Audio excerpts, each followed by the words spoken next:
आप सभी को राकेश मेहरा का नमस्कार।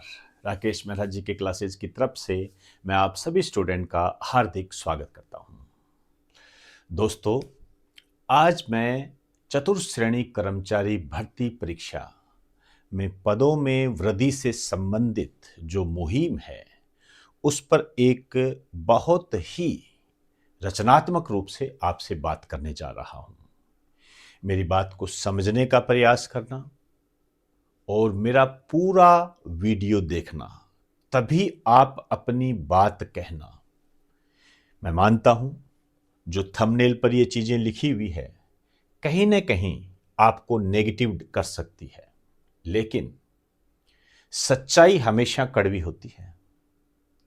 उस सच्चाई से रूबरू होना बहुत जरूरी होता है। और ध्यान रहे, वो व्यक्ति या वो साथी जो हमें सच्चाई से रूबरू करवाता है, हमारी आलोचना करता है सही रूप में ताकि हम सही दिशा में चल पड़ें, वही हमारे लिए सही होता है, हमारे भविष्य के निर्माण में सहायक होता है। तो जो मैं आपसे बात करने जा रहा हूं, उस बात को ध्यान से सुनना, ध्यान से सुनना, और फिर आगे की बात हम करेंगे। ध्यान रखें, सच्चाई हमेशा कड़वी होती है। तो पूरा वीडियो देखें और फिर आप अपनी जो भी शिकायतें हैं, आपकी जो भी मनसा है, आपका जो भी रिएक्शन है, वो मुझे बताएं। चाहे वो सकारात्मक हो, चाहे नकारात्मक हो, उसका मैं हमेशा स्वागत करूंगा, बशर्ते तर्क के साथ होना चाहिए और उसके अंदर आपकी व्यवहारशीलता झलकनी चाहिए। आपका सम्मान मेरे लिए सर्वोपरि है। तो स्टार्ट करता हूं मैं पद वृद्धि के संबंध में। आप जानते हो, चतुर्श्रेणी कर्मचारी भर्ती परीक्षा हुई, लगभग 53,000 पदों पर हुई और बेरोजगारों के घरों में दिवाली के दिए जले। इस दृष्टि से हमने पदों को बढ़ाने की एक मुहिम स्टार्ट की। उसमें प्रत्यक्ष या अप्रत्यक्ष रूप से मेरा भी कुछ साथ रहा, थोड़ा ज्यादा रहा, ये सब अलग अलग बातें हैं। कई नेता ऐसे थे जिन्होंने धरातल पर भी काम किया, हनुमान किसान जी है, राधे मीणा जी है, और कई टीचर्स थे जिन्होंने अपना योगदान दिया। लेकिन सबसे बड़ा योगदान आपका था, क्योंकि आपके बगैर तो कुछ हो ही नहीं सकता था। तो मैं आपको ये बताने जा रहा हूं इस संबंध में कि जो हमारे बोर्ड अध्यक्ष है आलोक राज जी, इन्होंने एक कमेंट किया था। इनका एक स्टेटमेंट है ट्विटर पर, पुराना स्टेटमेंट है। मुबारक जी, सभी नई भर्तियों में 100% और पुरानी भर्तियों में 50% पोस्ट बढ़ने का प्रावधान है। तो चाहे लाइब्रेरियन भर्ती हो, चाहे वीडियो, चाहे पटवारी भर्ती हो, सब में रिजल्ट निकालने से पहले पोस्ट बढ़ सकती है, पोस्ट बढ़ सकती है। हम भी विभागों से, ध्यान रखना, हम भी विभागों से इस विषय पर संपर्क करते हैं और रिजल्ट डेट एडजस्ट कर देते हैं। मतलब ये अपनी रिजल्ट डेट जो है विभागों की सूचना के आधार पर करते हैं, विभागों की सूचना के आधार पर। और इन्होंने इस संबंध में सूचना हमें दे रखी है। आप जानते हो, रिजल्ट की जो तिथि है वो 15 जनवरी से पहले, मतलब जनवरी के मंथ में, जनवरी 2026 के आसपास, इसी 7 दिन ऊपर नीचे में रिजल्ट आ जाएगा। ये आप जानते हो, मैं पहले भी सूचना के रूप में आपको बता भी चुका हूं। अब पूरा सिनेरियो क्या है उसको समझने का प्रयास करें।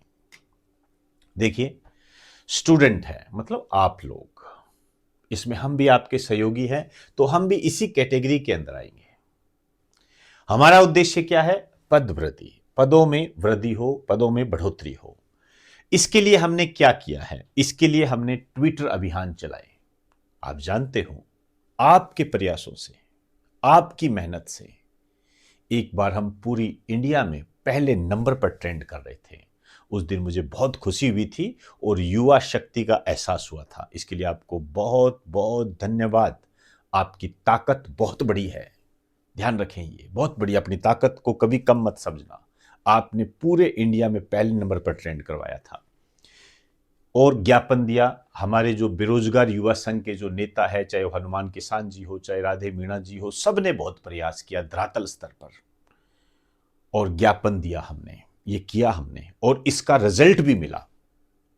हम सफल भी हुए। किस रूप में सफल हुए कि विभाग रिक्त पदों की सूचना दे। याद कीजिए, कुछ बीच में मैंने आपको बताया भी था कि 10,000 पदों पर भर्ती होगी, 6,000 पद रिक्त है, ऐसा सा कुछ हुआ था ना। वो हमारे इन कामों का एक सफलतम परिणाम था। आपकी ताकत थी, वो आपकी ताकत थी। अब मैं बात कर रहा हूं अधीनस्थ बोर्ड। इसका काम क्या होता है? परीक्षाओं का आयोजन करना। तो ये तो आप कभी भी इस तरीके से मत कह देना कि आलोक राज जी ने पद नहीं बढ़ाए। आलोक राज जी पद बढ़ा ही नहीं सकते, ये उनका काम ही नहीं है। उन्होंने स्पष्ट कहा है, विभागों से जो सूचना मिलती है उस आधार पर हम काम करते हैं। उन्होंने स्पष्ट कहा उनका काम पद बढ़ाना नहीं है। हां, इसके लिए आलोक राज जी धन्यवाद के पात्र हैं कि उन्होंने किसी न किसी रूप में हमारी बात को आगे जरूर रखा था। ये धन्यवाद के पात्र है ये। लेकिन उनका काम पद बढ़ाना नहीं है, उनका काम तो है परीक्षाओं का आयोजन करवाना, जो वो कर रहे हैं। अब रिक्त पदों की सूचना दे। अब ये कौन काम करेगा आगे? ध्यान से समझना मेरी बात को। ये काम करने वाला है कौन? तो हमें ये जानना पड़ेगा। ये जो विभाग होते हैं जो हमें सूचना देंगे, ये किसके अधीन काम करते हैं? ये एआरडी के अधीन काम करते हैं। एआरडी क्या होता है? प्रशासनिक सुधार आयोग।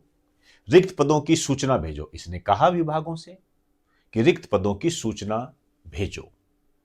कुछ चीजें हमारे सामने भी आई, लेकिन आज की स्थिति क्या है? आज की स्थिति क्या है उसको जानना बहुत जरूरी है। आज की स्थिति यह है कि 25 से 30 विभागों ने अभी तक सूचना नहीं भेजी है। 25 से 30 विभागों ने अभी तक सूचना नहीं भेजी है, ये डाटा है। अब सूचना भेज भी देंगे तो ऐसा नहीं है कि सूचना भेज दी और पदों में वृद्धि होगी, ऐसा नहीं होता है कभी भी। पूरा प्रोसेस होता है। अब ये जो सूचना भेजेंगे, इनका डाटा जाएगा, उसे वित्तीय स्वीकृति मिलेगी, वित्त विभाग के पास जाएगा, फाइनेंस मिनिस्ट्री के पास जाएगा, वित्त मंत्रालय मतलब सरकार के पास जाएगा। और वर्तमान में राजस्थान के जो वित्त मंत्री है वो दिया कुमारी जी है, उनके पास जाएगा, वहां से स्वीकृति मिलेगी। तो क्या ये 10-12 दिन का ही खेल है? आप समझदार हो, समझते हो इन चीजों को। क्या ये 10-12 दिन का खेल है? पॉसिबल ही नहीं है ये चीजें। इसीलिए मैंने कहा असंभव। मेरी बात को समझने का प्रयास करना, क्योंकि सरकार की तरफ से हमें कोई भी ऐसी सूचना नहीं मिली है कि हम मिठाइयां बांट दें, पदों में बढ़ोतरी होगी। आप जानते हो, मैं आपको सच्चाई से रूबरू करवा रहा हूं, और सच्चाई कड़वी होती है, मैं आपको बुरा लग सकता हूं, लेकिन मैंने पहले ही कहा, आलोचक सबसे अच्छा मित्र होता है, और वो मित्र हमारा सर्वश्रेष्ठ मित्र होता है जो हमें सच्चाई से रूबरू करवा दे। ध्यान रखें मेरी बात को।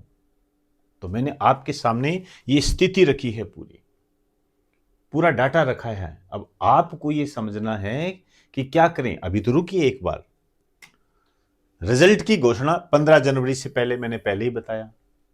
आज क्या डेट है? हम दिसंबर के मिड से आगे जा चुके हैं। कैसे पॉसिबल होगा ये? क्योंकि हमारे पास कोई भी ऐसा ऑर्डर है ही नहीं जिस पर हम पूर्ण रूप से विश्वास करेंगे, सूचना देंगे, वहां बात हो रही है। कब से चल रहा है ये? कब से चल रहा है? आप सोच के देखिए। अब सरकार क्या कर सकती है? सरकार की स्थिति क्या है? आप जानते हो, धन की कमी। सरकार जो होती है, इसका राजकोषीय घाटा सामान्यतः नेगेटिव ही होता है, मतलब धन की कमी ही मिलेगी आपको वहां पर। तो सरकार के दिमाग में ये बात भी आ सकती है, क्यों न हम नई भर्ती निकाल दें और एक राजनीतिक तंत्र को एक सुसंगठित रूप से लोगों के सामने, युवा वर्ग के सामने पेश कर दें कि ये तो भर्तियों पे भर्तियां निकाल रहे हैं। एक सकारात्मक संकेत उन्हें मिल सकता है। वोट बैंक आप कह सकते हो उसको, नई भर्ती निकाल सकते हैं। मैं मानता हूं नई भर्ती भी आपके हित में है, मैं मानता हूं, लेकिन मैंने कई बार आपको कहा है कि ये जो भर्ती चल रही है, इसमें बहुत सारे ऐसे अभ्यर्थी है जो ओवरेज होने की स्थिति में है, शिक्षित बेरोजगारी के शिकार हैं, बहुत सारे ऐसे अभ्यर्थी हैं, उनको इस जीवन में जो नौकरी है वो नहीं मिल सकती। ये मेरा ऐसा मानना है। मेरा ज़्यादा प्रयास उनके लिए है, क्योंकि जो नया अभ्यर्थी है वो तो नई भर्ती में भी आ सकता है। ठीक है, मैं मानता हूं समय लगता है, आप समझ सकते हो इन चीज़ों को। तो पदों में वृद्धि बहुत ज़रूरी है। यहां मैं आपको बिल्कुल भी आपको निराश नहीं कर रहा हूं। मेरी बात को समझने का प्रयास करना, हमें सच्चाई से रूबरू होना होगा। आपके सामने मैंने स्थिति बताई है, ये स्थिति सकारात्मक नहीं है, ध्यान रखें। लेकिन हमें इसको सकारात्मक बनाना है, क्योंकि हम वही लोग हैं, आप वही लोग हो जिन्होंने इंडिया में पहले नंबर पर ट्रेंड करवा दिया था। मेरी बात को अंडरलाइन करें, इंडिया में पहले नंबर पर ट्रेंड करवाने वाले आप लोग हो, ध्यान रखना। तो आपकी ताकत ऐसी नहीं है कि जो कि नेगेटिव को पॉजिटिव में बदल दे। तो मैं आपसे यही कहूंगा, नेगेटिव को पॉजिटिव में बदलिए। मैं आपके साथ हूं, लेकिन मैं इसके लिए माफ़ी चाहूंगा कि मैं अपने स्टूडेंट को किसी अंधेरे में नहीं रख सकता। मुझे सच्चाई से उन्हें रूबरू करवाना ही पड़ेगा, इसमें कोई दो राय नहीं है। और सच्चाई से रूबरू कराकर मैंने अपनी ड्यूटी पूरी की है, मैंने अपना कर्तव्य पूरा किया है। आगे आप जैसा उचित समझे वैसा आप सोच सकते हो, यह आपके अपने विवेक पर निर्भर है। लेकिन मैं आपके साथ प्रत्यक्ष या अप्रत्यक्ष रूप से खड़ा हूं। तो अब मैं आपको जो बताने जा रहा हूं वो मैं ये बताने जा रहा हूं कि आप क्या करें। देखिए, कोई भी सिस्टम होता है, उसको चर्चा में बने रहना बहुत जरूरी है। यदि आप चर्चा में नहीं बने रहोगे तो मान के चलना आपको कम आंक लिया जाएगा, और फिर जो डिसीजन आएगा वो उनकी मंशा के आधार पर ही होगा। वो जो चाहेंगे वो होगा। हो सकता है आपके पॉजिटिव हो, लेकिन उसमें नेगेटिव भी हो सकता है।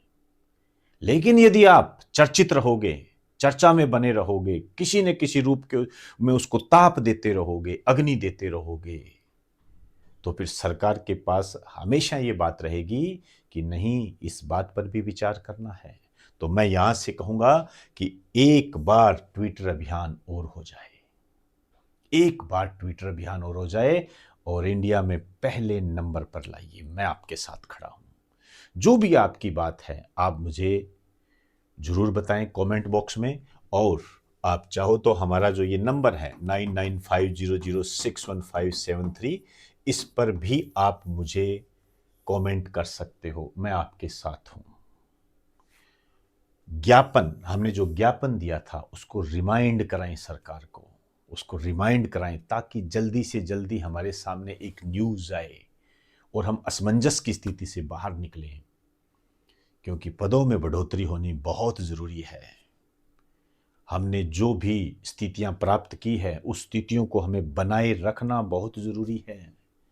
ध्यान रखना। आप देखिए, आप तैयारी करते हो, 3 महीने डट कर तैयारी कर ली, पेपर 5वें महीने, फिर 1 महीने आप गैप दे देते हो। आप सोच के देखिए, क्या एग्जाम पर प्रभाव नहीं पड़ेगा? आप सोच के देखिए। तो मेरे इस असंभव शब्द को नेगेटिव मत लेना। मेरा उद्देश्य आपको डीमोटिवेट करना बिल्कुल भी नहीं है। मैं आपको क्यों डीमोटिवेट करूंगा? आप हमारे प्रिय स्टूडेंट हो और मैं भी आपसे ही जुड़ा हुआ हूं। मैं खुद चाहता हूं पदों में वृद्धि हो, ताकि ज़्यादा से ज़्यादा बच्चों का सिलेक्शन हो। कहीं न कहीं हमारा भी एक मनसा, एक जिसे आप स्वार्थ भी कह सकते हो, वो जुड़ा हुआ है। क्योंकि ज़्यादा बच्चे सिलेक्ट होंगे तो कहीं न कहीं हमारा भी मान सम्मान बढ़ेगा, हमारे संस्थान से भी ज़्यादा सिलेक्शन होंगे। आप खुद सोच के देखिए। तो हम तो आपके साथ खड़े हैं, और मैं तो बिल्कुल आपके साथ खड़ा हूं।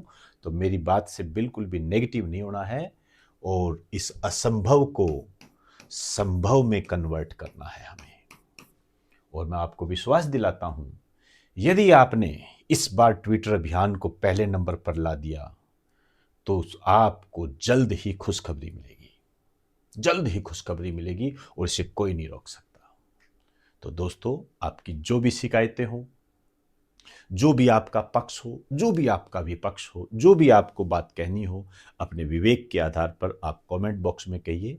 मैं आपके हर कमेंट का जवाब देने का प्रयास करूंगा। यदि मैंने जवाब नहीं भी दिया तो किसी न किसी रूप में अगले वीडियो में या अन्य किसी रूप में आपको उसका जवाब जरूर मिल जाएगा। तो दोस्तों, इजाज़त चाहूँगा। ट्विटर अभियान चलाना है हमने, आप मुझे बताएं। और इसके अलावा ज्ञापन को हमने रिमाइंडर करवाना है, ये ज़रूरी है आपके लिए। अग्नि देते रहिए, ताप देते रहिए, ताकि एक माहौल बना रहे। नहीं तो देखिए, ये सरकारी और प्रशासनिक तंत्र होता है, ये कब आपको बुला देगा आप सोच भी नहीं पाओगे, और हमने जो कुछ हासिल किया है उस पर पानी फिर जाएगा। तो इजाज़त चाहूँगा। आप सभी को नमस्कार। Best of luck.